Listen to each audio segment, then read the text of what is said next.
Shalom, Malun Sema. Selamat berjumpa kembali di ibadah renungan kita yang kedua.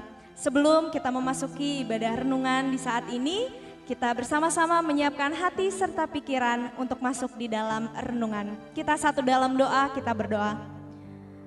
Tuhan Yesus, terima kasih untuk kasih-Mu di dalam kehidupan kami yang begitu nyata hingga sampai di saat ini. Kami bersyukur ya Tuhan ketika kami masih boleh dilayakan untuk bersama-sama memuji, memuliakan akan nama-Mu di ibadah renungan kami.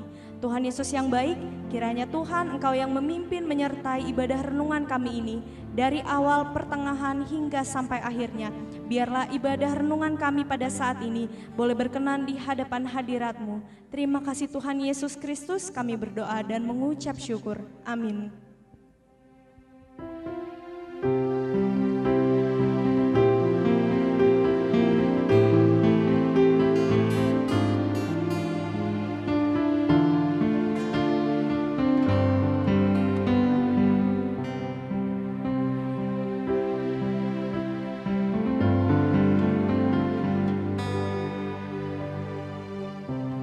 Saat ku menyembah-Mu, Roh-Mu bekerja.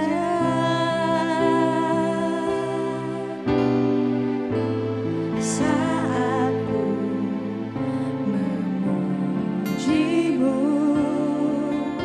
Kau bertata di atas pujian. Ku angkat hatiku,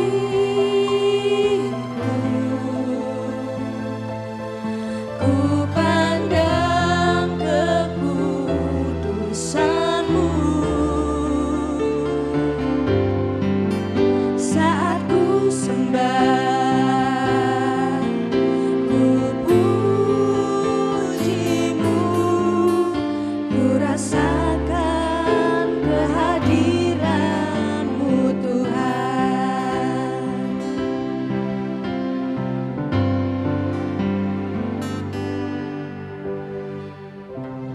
Saat ku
Saudara-saudara yang kekasih, mari sebelum kita hari ini mendengarkan firman Tuhan, mari kita awali dengan doa. Kita berdoa. Allah yang Maha Kasih, Tuhan kami dalam Yesus Kristus, yang selalu ada dalam hidup kami dari hari lepas hari. Kami bersyukur dalam satu persekutuan Gemis Jemaat Galilea, ketika hari ini kami bersama lagi mendengarkan kebenaran firman-Mu. Tuhan, berkati kami semua yang mendengarkan firman-Mu, dan biarlah kebenaran firman-Mu menjadi bagian hidup untuk kami jalani hidup kami dari hari lepas hari. Terpuji Engkau Bapa, dalam nama Yesus. Amin. Saudara-saudara, hari ini saya mengambil bacaan kita dari Mazmur pasalnya yang ke-37. Saya membacakan ayat 1 sampai ayatnya yang ke-5 untuk menjadi perenungan bersama kita. Firman Tuhan ini katakan begini, dari Daud, jangan marah karena orang yang berbuat jahat, jangan iri hati kepada orang yang berbuat curang, sebab mereka segera lisut seperti rumput dan layu seperti tumbuh-tumbuhan hijau. Percayalah kepada Tuhan dan lakukanlah yang baik. Diamlah di negeri dan berlakulah setia, dan bergembiralah karena Tuhan, maka Ia akan memberikan kepadamu apa yang diinginkan hatimu. Serahkanlah hidupmu kepada Tuhan, dan percayalah kepadanya, dan Ia akan bertindak. Saudara-saudara yang dikasihi Tuhan, ayat 5 dalam bacaan kita yang berkata, serahkanlah hidupmu kepada Tuhan dan percayalah kepadanya maka Ia akan bertindak. Ini seringkali kita dengar.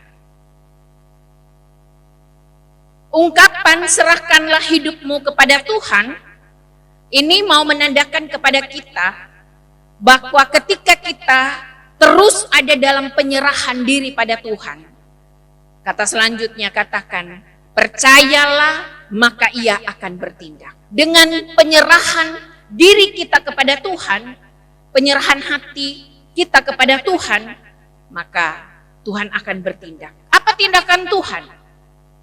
Kita seringkali mendengar firman Tuhan yang mengajak kita semua untuk datang kepada Tuhan. Marilah kepadaku semua yang letih lesu dan yang berbeban berat, aku akan memberikan kelegaan kepadamu. Ini menjadi sesuatu yang menyejukkan hati bagi kita orang percaya, bahwa kita punya Tuhan yang selalu menopang kehidupan kita. Kita ini adalah orang-orang beriman, itu benar. Kita semua adalah orang-orang yang mengasihi Tuhan, itu benar. Tetapi seringkali kita hanya kurang berserah. Kita katakan kita mengasihi Tuhan. Kita katakan bahwa kita ini adalah orang beriman. Tetapi dalam kehidupan setiap hari, hubungan kita dengan Tuhan hanya sebatas ritual ketika kita ibadah, kita dengar firman.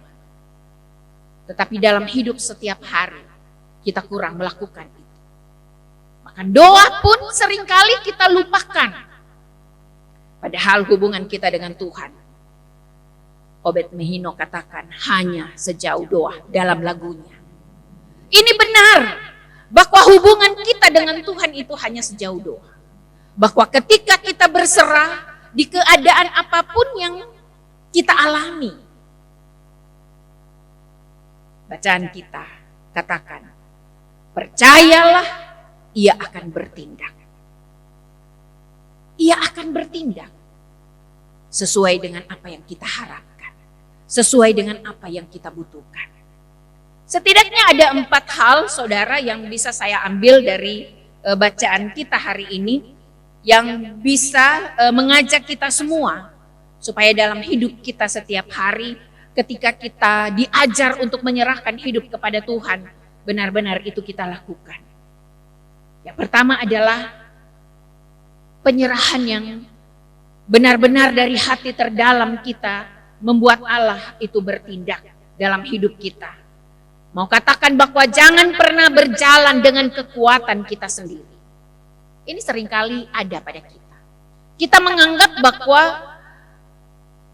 kita sehat itu karena kita yang prokes, kita kuat karena kita melakukan semua perintah dokter, kita bisa sekolahkan anak, itu karena kita yang hebat.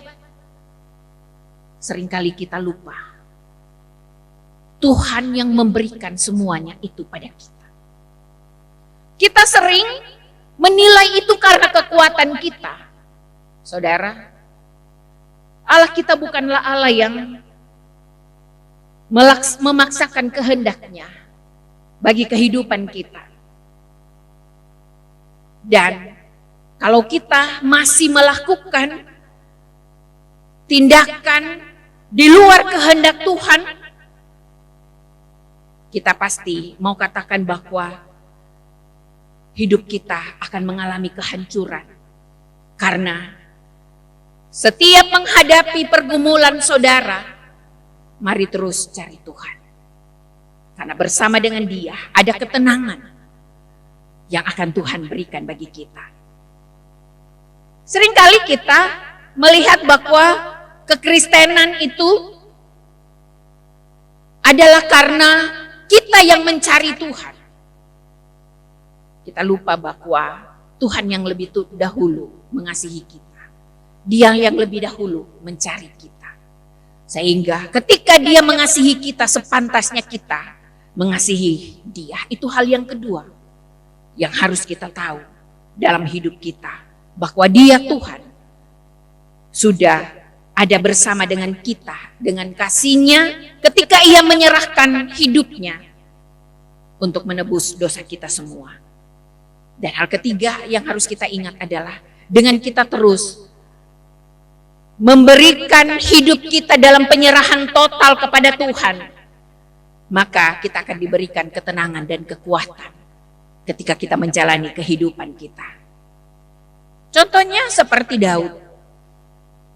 Ketika ia diancam akan dibunuh oleh Saul, Daud menyerahkan semuanya ke dalam tangan Tuhan. Bacaan kita katakan, Daud mau tegaskan sekali lagi, serahkanlah hidupmu kepada Tuhan dan percayalah kepadanya, maka ia akan bertindak. Karena Daud mengalami bagaimana tindakan Tuhan dalam hidupnya saat ia terus berserah kepadanya. Dan saudara, jika Daud mau berserah kepada Tuhan, maka Daud mau mengajak kita untuk terus datang kepada Tuhan. Hadirlah terus dalam persekutuan. Persekutuan KWP, persekutuan Pelka. Karena ketika di sana kita mencari Tuhan, sekali lagi Daud katakan, Ia akan ada bersamamu. Dan firman Tuhan juga katakan, Ia akan memberikan kelegaan bagi kita semua. Mari terus percaya pertolongannya nyata. Kasih-Nya nyata untuk hidup kita hari ini, esok, dan selamanya. Jalani hidup ini dalam penyerahan pada Tuhan. Di situasi ketika kita masih ada di COVID-19, kita terus percaya bahwa saat kita berserah, saat kita mencari Tuhan, maka COVID ini akan segera selesai dan kita semua ada dalam sukacita untuk terus jalani hidup kita. Percaya pertolongannya untuk kita bagi semua yang terus percaya dan mengandalkan Dia, Tuhan kita. Amin. Mari kita berdoa. Syukur padamu Tuhan untuk firman yang kami dengar. Ajar kami seperti Daud yang terus menyerahkan seluruh hidupnya ke dalam tangan kasih setia Tuhan. Karena ia percaya bahwa ketika ia menyerahkan semuanya dalam tangan Tuhan, maka Tuhan akan menjawab. Ajar kami untuk melakukan itu di hidup kami setiap saat. Supaya di tengah pergumulan kami, dalam hidup rumah tangga, keluarga, persekutuan, saat kami mencari Tuhan, kami percaya Tuhan Engkau memberi jawab dari setiap persoalan yang kami hadapi.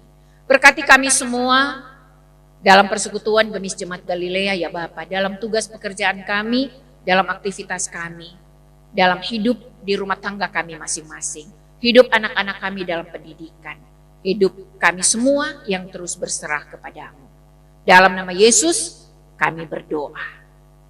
Amin.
Tuhan Yesus memberkati.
Sampai jumpa lagi di Renungan Malam Semana Gemis Galilea berikutnya.